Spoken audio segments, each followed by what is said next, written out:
नमस्कार। आज हम बात करेंगे भारत की आज़ादी की कहानी पर। और ये कहानी देखिए उतनी सीधी है नहीं जितनी पहली नज़र में लगती है। तो फिर सवाल ये उठता है कि यह आज़ादी मिली कैसे? क्या ये सिर्फ बहसों से जीती गई या फिर इसमें बगावत का भी हाथ था? चलिए आज़ादी के इन्हीं दो बड़े और अक्सर एक दूसरे से टकराने वाले रास्तों को समझते हैं। तो चलिए पहले रास्ते से शुरू करते हैं। ये रास्ता हमें ले जाता है सत्ता के गलियारों में, भारतीय राष्ट्रीय कांग्रेस के पास। शुरुआत में इनका मानना था कि सिस्टम को अंदर से ही बदला जा सकता है। शुरुआत में कांग्रेस की कमान थी गोपाल कृष्ण गोखले जैसे नेताओं के हाथ में। इनका मानना था कि बदलाव धीरे धीरे आएगा। तरीका, अर्जियां दो, भाषण दो, मतलब संवैधानिक तरीके से सरकार में भारतीयों की हिस्सेदारी बढ़ाओ। सड़कों पर उतरकर विरोध करना वो इनके तरीके में नहीं था। लेकिन बहुत जल्द ही कांग्रेस के अंदर ही दो सोच पैदा हो गई। एक तरफ थे पुराने नरमपंथी और दूसरी तरफ थे ज्यादा आक्रामक, जिन्हें गरम दल कहा गया। और देखिए, दोनों के लिए आज़ादी का मतलब ही बिल्कुल अलग था। जहां नरम दल चाहता था कि ब्रिटिश राज के अंदर ही हमें स्वराज शासन मिल जाए, वहीं गरम दल का नारा था स्वराज, मतलब पूरी आज़ादी। और ये जो वैचारिक टकराव था ना, ये 1907 में जाकर इतना बढ़ा कि सूरत में कांग्रेस दो हिस्सों में टूट गई। ये भारतीय राजनीति में एक बहुत बड़ा मोड़ था। तो एक तरफ तो कांग्रेस में ये बहस चल रही थी, रास्ते अलग हो रहे थे, लेकिन सत्ता के इन गलियारों से बहुत दूर एक दूसरा ही रास्ता तैयार हो रहा था। एक ऐसा रास्ता जो गुप्त समितियों में और क्रांति की आग में तपकर बना था। यहाँ पर हिंदुस्तान रिपब्लिकन एसोसिएशन यानी HRA जैसे संगठन उभर रहे थे। इन्होंने राजनीति को आप कह सकते हैं पूरी तरह से नकार दिया। इनका एक ही लक्ष्य था, सीधी कार्रवाई, यानी हथियारों के दम पर ब्रिटिश राज को उखाड़ फेंकना। और इनकी सबसे बड़ी, सबसे साहसी कार्रवाइयों में से एक थी काकोरी ट्रेन एक्शन। सोचिए, अपनी क्रांति को फंड करने के लिए इन्होंने सरकारी खजाना ले जा रही एक पूरी ट्रेन को लूटने का प्लान बनाया और उसे अंजाम भी दिया। जाहिर है, इस घटना ने अंग्रेजी हुकूमत को हिला कर रख दिया।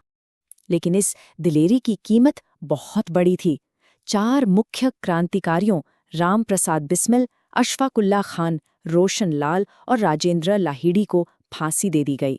ये एक ऐसा बलिदान था जिसने आने वाली पूरी पीढ़ी के दिल में आज़ादी की आग को और भड़का दिया। अब इन दोनों रास्तों को अगर सच में समझना है, तो हमें उन चेहरों को, उन लोगों को देखना होगा जो इन पर चले। जैसे कि गोपाल कृष्ण गोखले, जो नरमपंथियों के एक बड़े नेता थे। उनका मानना था कि देश का भला उत्तेजना या हंगामे से नहीं हो सकता। वो धैर्य और धीरे धीरे सुधार के रास्ते पर यकीन करते थे। और फिर इसके बिल्कुल उलट एक सोच थी भगत सिंह जैसे क्रांतिकारियों की। उनका कहना था कि आलोचना और स्वतंत्र सोच ही एक क्रांतिकारी के सबसे जरूरी गुण हैं। मतलब आज़ादी के लिए सिर्फ सिस्टम बदलना काफ़ी नहीं है, सोच को बदलना होगा, पुराने तरीकों को जड़ से उखाड़ फेंकना होगा। और फिर एक शख्सियत ऐसी भी थी जो इन दोनों दुनियाओं के बीच एक पुल की तरह खड़ी थी, बाल गंगाधर तिलक। उन्होंने कांग्रेस के अंदर रहकर ही स्वराज की मांग को जोर शोर से उठाया। उनके विचार इतने क्रांतिकारी थे कि अंग्रेजों ने उन्हें भारतीय अशांति का जनक यानी फादर ऑफ इंडियन अनरेस्ट का नाम दे दिया। तिलक का सफर देखिए। 1908 में उन्हें 6 साल के लिए मांडले जेल भेज दिया गया। वहीं उन्होंने गीता रहस्य जैसी किताब लिखी। 1920 में जब उनका निधन हुआ तो उनके अंतिम संस्कार ने जैसे पूरे देश को एक साथ ला खड़ा किया। ये तस्वीर देखिए कितनी बड़ी बात कहती है। तिलक की अर्थी को कंधा देने वालों में महात्मा गांधी भी थे और शौकत अली भी। मतलब भले ही रास्ते अलग हों, तरीके अलग हों, लेकिन गांधी जैसे लोग भी आज़ादी की लड़ाई में तिलक के योगदान को दिल से मानते थे।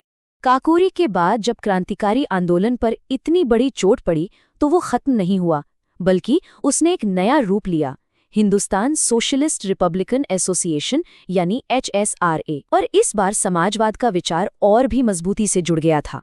HSRA ने आते ही जो पहली बड़ी कार्रवाई की वो थी पुलिस अफसर सॉन्डर्स की हत्या। ये एक तरह से बदला था, लाला लाजपत राय की मौत का बदला। क्रांतिकारियों का मानना था कि सॉन्डर्स के लाठीचार्ज की वजह से ही लाला जी की जान गई थी।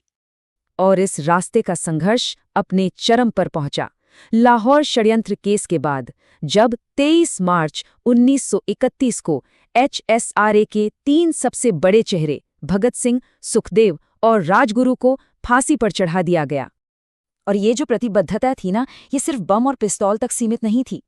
जतिन दास जैसे क्रांतिकारी थे जिन्होंने जेल में राजनीतिक कैदियों के हक के लिए भूख हड़ताल की और 63 दिन बाद अपनी जान दे दी। ये अपने आप में अवज्ञा का, प्रतिरोध का एक जबरदस्त तरीका था। तो अब सवाल ये उठता है कि हम इसे कैसे देखें। एक तरफ राजनीतिक बातचीत का रास्ता, दूसरी तरफ सशस्त्र क्रांति का।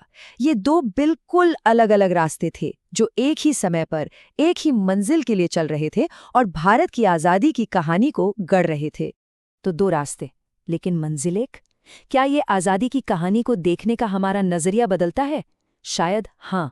राजनीतिक बहस का रास्ता और सशस्त्र क्रांति का रास्ता, दोनों ही भारत की आज़ादी के ताने बाने का हिस्सा हैं। एक के बिना शायद दूसरे की कहानी अधूरी है, और दोनों मिलकर ही उस विरासत को बनाते हैं जो आज हमारे पास है।